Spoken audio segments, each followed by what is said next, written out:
I'll give you a little bit of backlog. She was shot in the face with mace. Is that correct? Whole can. A whole can of mace. So he just drained it out. Point blank. So he put the can of mace in your face and shot it into your eye. Both of them. Into both eyes.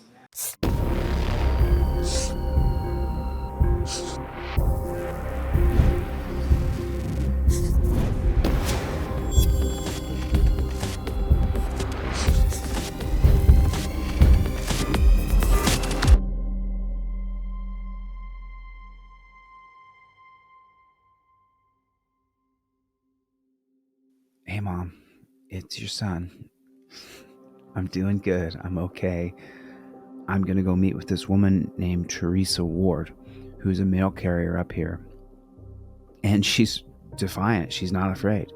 She's rightfully indignant. She had an altercation with another person, and this cop named Evan McKnight showed up and beat her up. She is not afraid.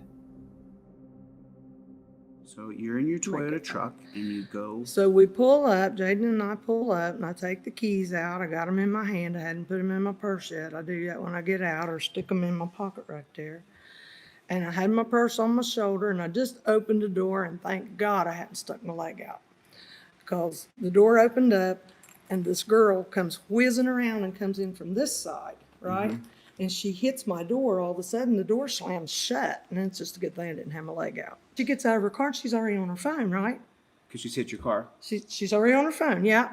This is up at front of Cato's, Pick and Save. This woman just hit my car. And I said, what?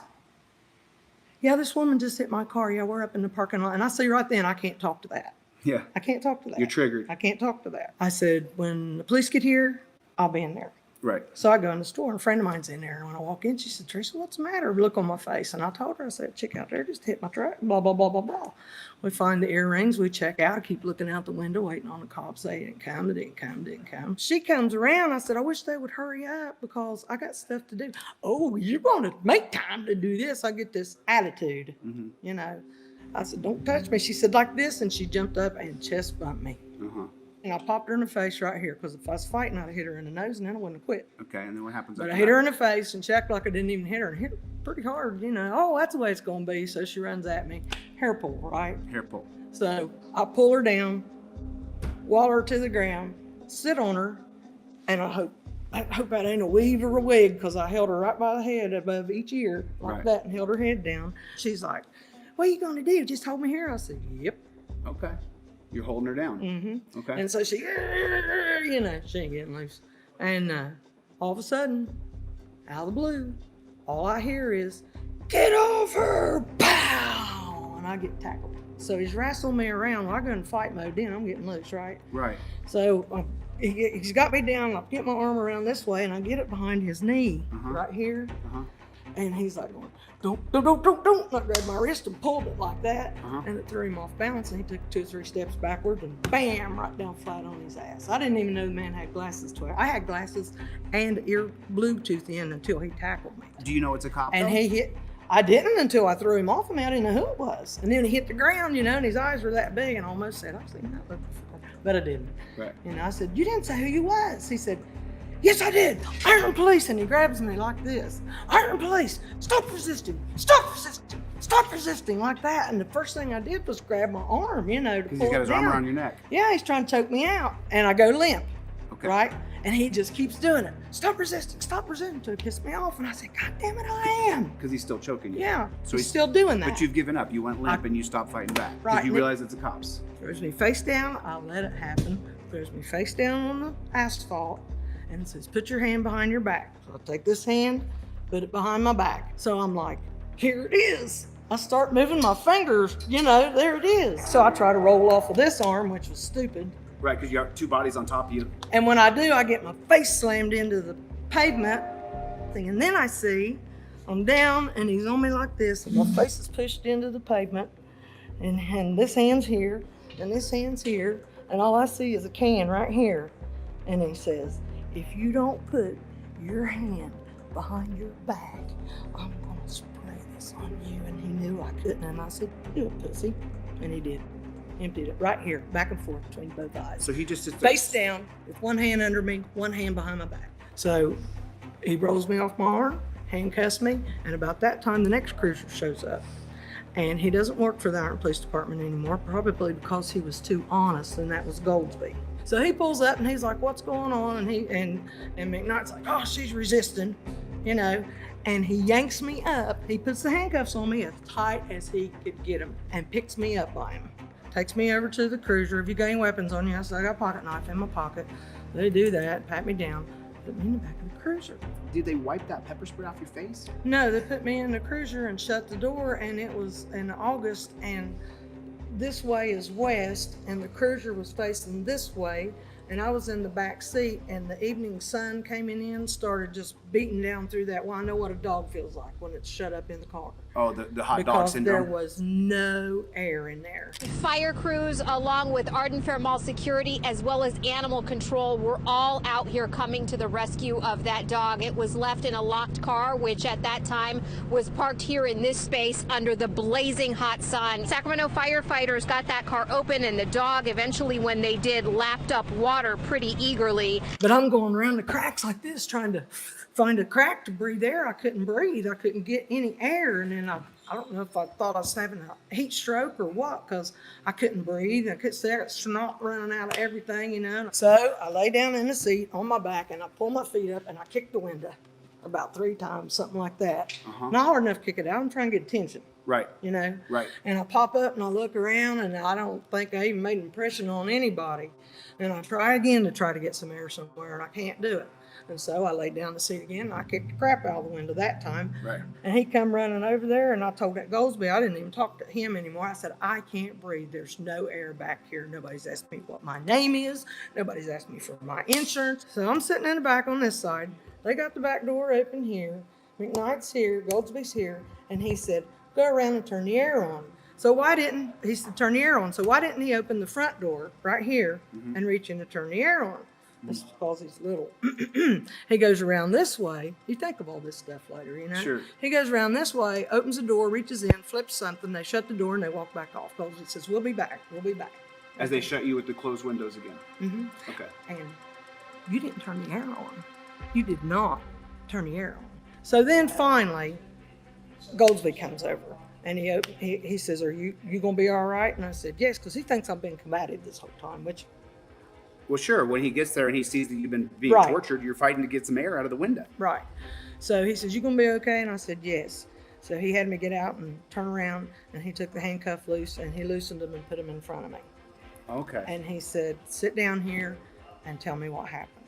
And McKnight seen him, and he comes running up, and he said, "I told you if you got out, I was going to kick you." And Goldsby says, "I told her to. I asked her what happened. She's trying to tell me what happened." So now they're finally taking your story.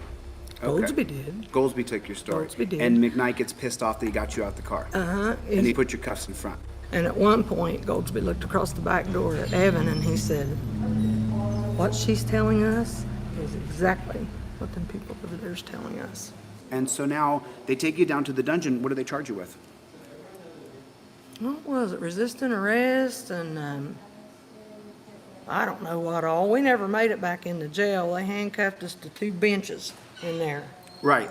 Right. And- for your safety. And there's 2 officers sitting at the computer, sheriff department, and McKnight's over against the wall like this. And they start talking, and I still didn't really know who he was, you know.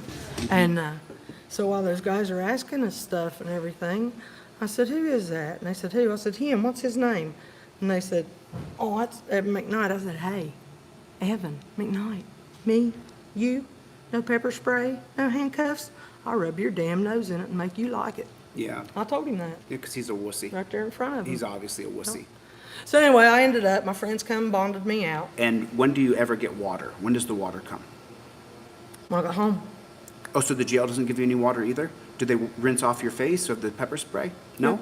No? So now, when you go to work the next day, can you see?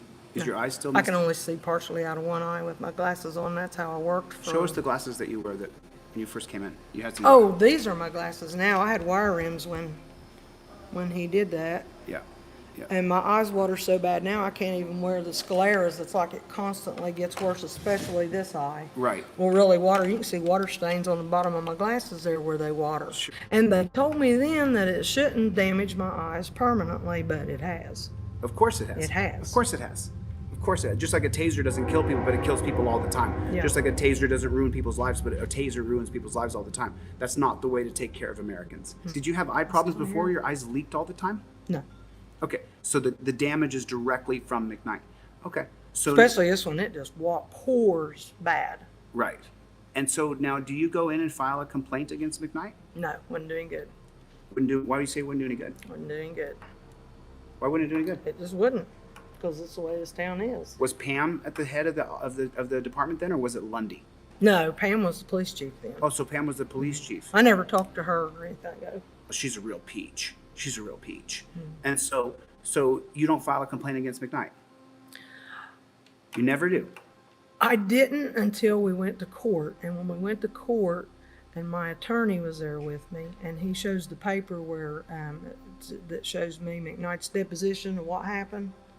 He says, he ran up there and said, Ironton Police Department, let her go. And she says, fuck you, I'm not letting her go. So that's when he tackled me. Are you charged with assault, or what are you charged with? I forget all what it was. And then, of course, they lower it down. And I had to pay $1,500 for the lawyer. And, of course, my brother did that. And then the court costs and all that crap. It cost me, is all it cost me. And then it cost me days at work because I had to go to Columbus every week for a while, and then every month. For your eyes? For my eyes. So I had to take off work and burn a vacation day or sick Sure. leave day to Sure. do all that. And I talked to my attorney, and he says that he thinks, we got a good case, that I was done wrong and shouldn't have been done that way. Yeah. And they end up referring me to an attorney I've got the names and stuff, in Columbus. And I go up to Columbus and I talk to them.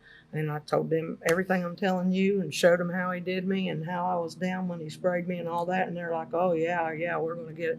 And then we got, 2 years on statute of limitations. Yeah, and this is early in it and we can get all this. Oh, yeah, we'll be in contact. Never heard from him again. Teresa Ward was wronged by McKnight, and the state needs to give people water. You're going to arrest people? Okay, so let's start with water, a basic minimum. And if you're going to spray someone with a chemical, you got to wash the chemical out of their face. I don't want anybody else to be treated like that. If that was my mother, I was 50-some years old then. I'll be 60. If I lived May, I'll be 60. And I just wrestled 2 20-year-olds back then, You guys, this is Teresa. She doesn't want anything. She just wants McKnight gone. This is what she wants. 5 times 5 times. for selling drugs. For selling- So there you go. Your drug dealer is me right here. Y'all got a problem with it? It's me right here. I don't care. I don't care about none of that. Don't talk about my dad. My dad ain't selling no drugs. Okay. My brother cleaning up the streets. Y'all got a problem with it? You know where I'm at. You- Hey.